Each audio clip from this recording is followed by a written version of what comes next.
Today on Disney's, we're going to go over the cheapest cruise on Disney Cruise Line, and, spoiler alert, it's not an inside stateroom. Disney Cruise Line is a luxury cruise line, so cheap and Disney don't necessarily go together. Nonetheless, we are going to go over what their cheapest cruise is. When you go to Disney Cruise Line's website, you will see their cruises listed from the cheapest to most expensive. That really helps if you're trying to do a budget Disney cruise. Now, can you do a budget Disney cruise? You can, but it's not going to be nearly as cheap as, say, Carnival or Norwegian. But it is definitely worth it.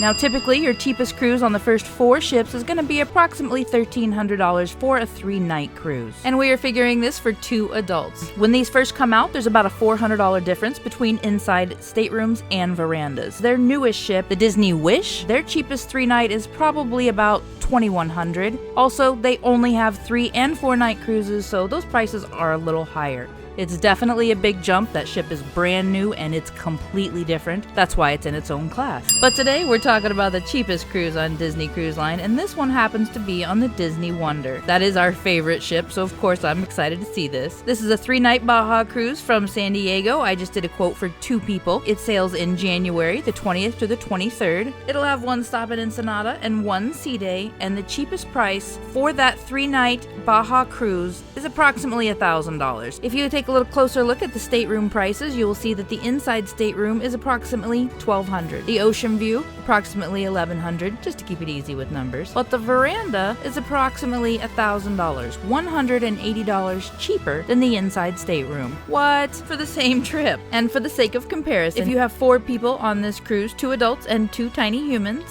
will be approximately $1,900 for the inside, $1,800 for the Ocean View, and $1,736 for the veranda, which is still about $160 cheaper for the veranda. Now, why do I think that is? Because people typically are booking the inside stateroom for a 3-night cruise. It's the cheapest. They're going to run all over the ship, so they're not going to be in the room a lot anyway. So what has clearly happened here is the inside staterooms booked up first. Ocean View also is more booked up. They have more verandas available at this point, so it's actually cheaper. I think basically they have so many at a certain price. Once that quantity is full, they'll go up to the next price, which I think is why the inside and Ocean View are higher than the veranda. So the cheapest cruise you can get right now is the Disney Wonder for a veranda. The key here is 1, this is a guaranteed stateroom. Sometimes Disney will offer guarantee bookings.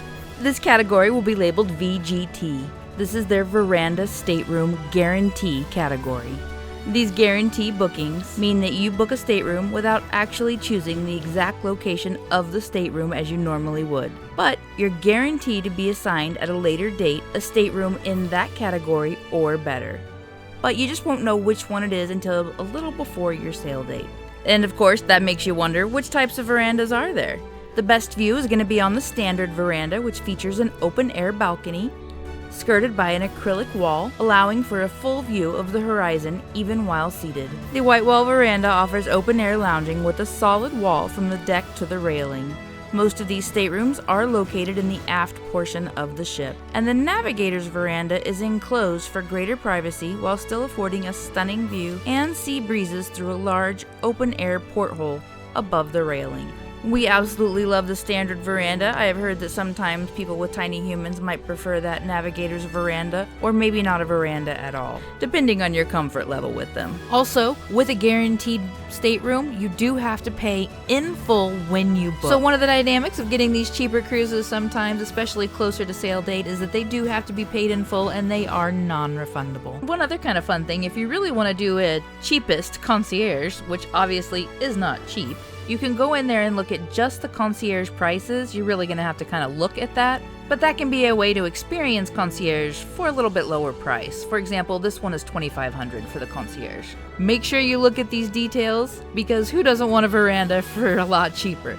Another way to get the cheapest price on Disney Cruise Line is to book last minute. About 60 to 90 days before the cruise sails, those prices will start going down a little bit if there's room on the ship. The thing about those prices is they are pay in full, and they are not refundable, and that's because it's inside that cancellation time window, so you do have to pay in full and go. There are 2 more ways you can make this cruise even cheaper. We're just gonna go with $1,000 because it's easy to communicate numbers for me that way. So let's say you chose that $1,000 stateroom. Some travel agents will offer onboard credit. For example, there's one that for that $1,000 will offer $50 for that new booking. One other way you can save a little bit of money is Target, and I believe it's called Ralph's. You use the Target card to buy Disney gift cards and you can save 5% off those gift cards. The real catch here, be careful with this please, because if you use those gift cards, you have to have all of the numbers. If there is any cancellations or changes, they will put the money back to those gift cards. So just make sure you hold on to all of them.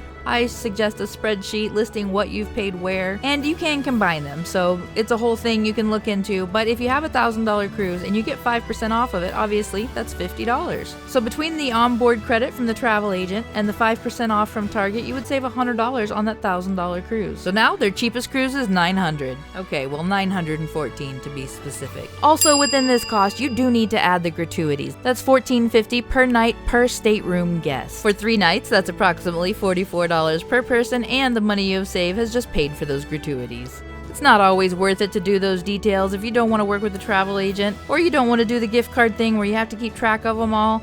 Obviously, that's a personal decision. A $1,000 veranda stateroom for a 3-night cruise is a really great price for Disney. It's about as cheap as you're gonna get unless you do military or Florida resident rates. The inside staterooms, ocean view, and veranda all have the same inclusions on the ship. In general, this is going to include all the food at main dining restaurants, quick service restaurants, buffet, and room service. There are a few items on the room service menu that are a charge, but for the most part, room service menu is included in the cost of your cruise. So you're gonna have all of those places that you can eat. In addition to that, they will have their Broadway-style shows. For example, they have Frozen, a musical spectacular on the wonder and the fantasy.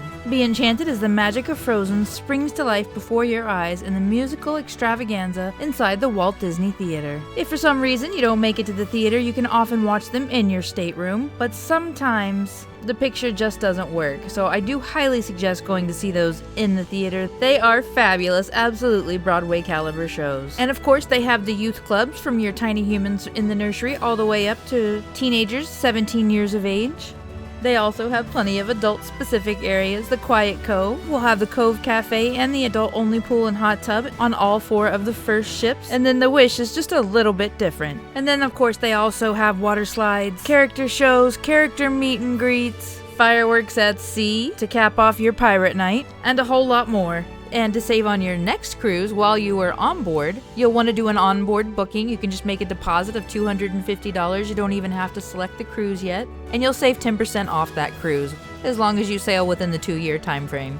We have an in-depth review of everything included in 2 videos. The first one, a $14,000 Disney cruise versus a cheap Disney cruise and everything included. And that part 1 video will also have a cost comparison of the cheapest stateroom and the most expensive on an Alaskan cruise, excluding concierge, because that's just a whole nother conversation. And then the part 2 of everything included is right over here at Disney Cruise Cost Worth It, our Disney Cruise Line guide for 2022. That's what we've got today. Thanks for being here. Thanks for joining us. We love Disney Cruise and we love sharing it with you. Go ahead and subscribe, ring that little bell. It'll let you know when we put up our next video, and we'll see you real soon with some more Disneys.